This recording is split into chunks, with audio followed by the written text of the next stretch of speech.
महाराष्ट्र की C-60 force ने छत्तीसगढ़ के कांकेर और महाराष्ट्र की सीमा पर 12 नक्सलियों को मार गिराने में सफलता प्राप्त की है। इस मुठभेड़ के बाद नक्सलियों को बड़ा नुकसान उठाना पड़ा है। पिछली 17 जुलाई को महाराष्ट्र पुलिस को जानकारी मिली थी कि आगामी 28 जुलाई से नक्सलियों द्वारा मनाए जाने वाले नक्सली सप्ताह को मनाने की तैयारियों को लेकर नक्सली लीडर वांदोली गांव के पास बैठक कर रहे हैं। इसी सूचना पर महाराष्ट्र पुलिस की C-60 के लगभग 200 जवान रवाना किए गए। बरसात में भारी बारिश के बीच उफनते नदी नालों को पार कर पहुंचे जवानों ने पहले नक्सलियों को घेर लिया। मैदानी इलाका होने के कारण मौजूद नक्सलियों को भागने और छिपने की पर्याप्त जगह नहीं मिली। फिर भी दोपहर 1 बजे से शाम 7 बजे तक सुरक्षा बलों की नक्सलियों से मुठभेड़ चलती रही। शाम होने के बाद जब C-60 के जवानों ने इलाके की सर्चिंग की तो वहां 12 नक्सलियों के शव बरामद हुए, जिनमें 7 पुरुष और 5 महिला नक्सली थे। घटनास्थल से भारी मात्रा में स्वचालित हथियार, दवाइयां और दैनिक उपयोग की सामग्री भी मिली। गढ़चिरौली पुलिस अधीक्षक नीलोत्पल जी के अनुसार 86 लाख के इनामी नक्सली मारे गए हैं, जिनमें 3 DVCM स्तर के बड़े नक्सली शामिल हैं। मारे गए माओवादियों की पहचान योगेश तुलावी उर्फ नरेंद्र 36 वर्ष, विशाल अतराम उर्फ लक्ष्मण 43 वर्ष और प्रमोद कचलामी 31 वर्ष के रूप में हुई। ये तीनों चटगांव व कासनसुर दलम के थे और प्रत्येक पर 16 लाख का इनाम था। अन्य मृतक महारू गावड़े 31 वर्ष, अनिल दर्रो 28 वर्ष, रीता परसा 37 वर्ष, रज्जो गावड़े 35 वर्ष और विज्जू सभी चटगांव व कासनसूर और कोरची टिपकर एलओएस के क्षेत्र समिति के सदस्य थे और प्रत्येक पर 6 लाख रुपए का इनाम था।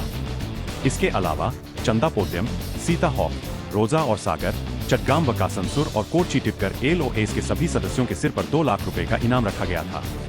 मारे गए सभी नक्सली सीतागढ़ दलम और कसानसूर चातगांव दलम के थे। घटनास्थल से 11 हथियार मिले हैं, जिनमें 3 AK-47, एक SLR और 2 इंसास जैसे स्वचालित हथियार भी शामिल है। गढ़चिरौली पुलिस अधीक्षक ने बताया कि उत्तर गढ़चिरौली क्षेत्र में सशस्त्र नक्सलियों के 2 दल सक्रिय थे, जिनका इस मुठभेड़ के बाद सफाया हो गया। इस मुठभेड़ के बाद नक्सलियों को भारी नुकसान उठाना पड़ा है। बता दें, इस अभियान में C-60 के सब इंस्पेक्टर संदीप पाटिल सहित 2 जवान घायल हुए थे, जिन्हें कांकेर जिले के बांदे थाना से एयरलिफ्ट कर नागपुर भेजा गया। सभी घायलों की हालत खतरे से बाहर बताई गई है।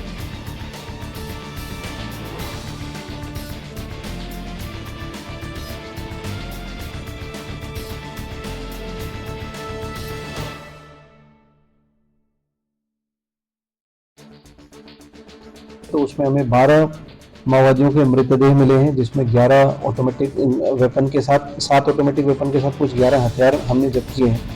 ये 12 माओवादी में 7 पुरुष माओवादी और 5 महिला माओवादियों के मृतदेह हैं और इसमें 3 अति वरिष्ठ कैडर, जिसमें divisional committee member Yogesh Tulavi जो चातगांव कसानसूर दलम का इंचार्ज था, लक्ष्मण अलियास विशाल आतरम जो ज्वाइंट कोरची टिपागढ़ एलओएस का इंचार्ज था और प्रमोद कचलामी जो डिविजनल कमेटी मेंबर और टिपागढ़ एलओएस का इंचार्ज था। ये 3 divisional committee member, 4 area committee member और 5 प्लेटून मेंबर, ये इनका समावेश है। हथियार में 11 हथियार में से 7 स्वचालित हथियार हैं, जिसमें 3 AK-47, एक SLR, 2 इंसास और 1 कार्बाइन का समावेश है। और ये 12 माओवादियों के ऊपर 300 से ज़्यादा गुने इनके ऊपर दाखिल हैं। और सबसे हर्ष की बात यह है कि उत्तर गढ़चिरौली में केवल 2 आर्म्ड फॉर्मेशंस अभी शिल्लक रह गए थे, जिसमें टिपागढ़ दलम और चातगांव कसानसूर दलम की।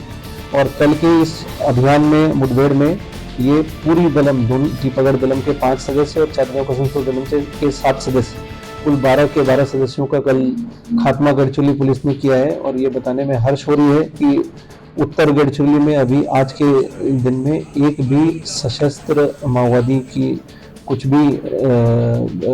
भी बचा नहीं है और पूरी उत्तर गढ़चिरौली से माओवादी चळवळ का, माओवादी संगठन का हमने निपटारा किया है कल के अभियान के बाद। और इस पूरे अभियान में हमारे 3 जवान और अधिकारी जख्मी हुए हैं। एक C-60 के अधिकारी सतीश पाटिल और 2 C-60 के जवान, इनको गोली की जख्म हुई है, जिनकी। इस अभियान में 12 नक्सलियों को मारे जाने के बाद महाराष्ट्र के उप मुख्यमंत्री देवेंद्र फडणवीस ने 51 लाख रुपए के इनाम की घोषणा की है।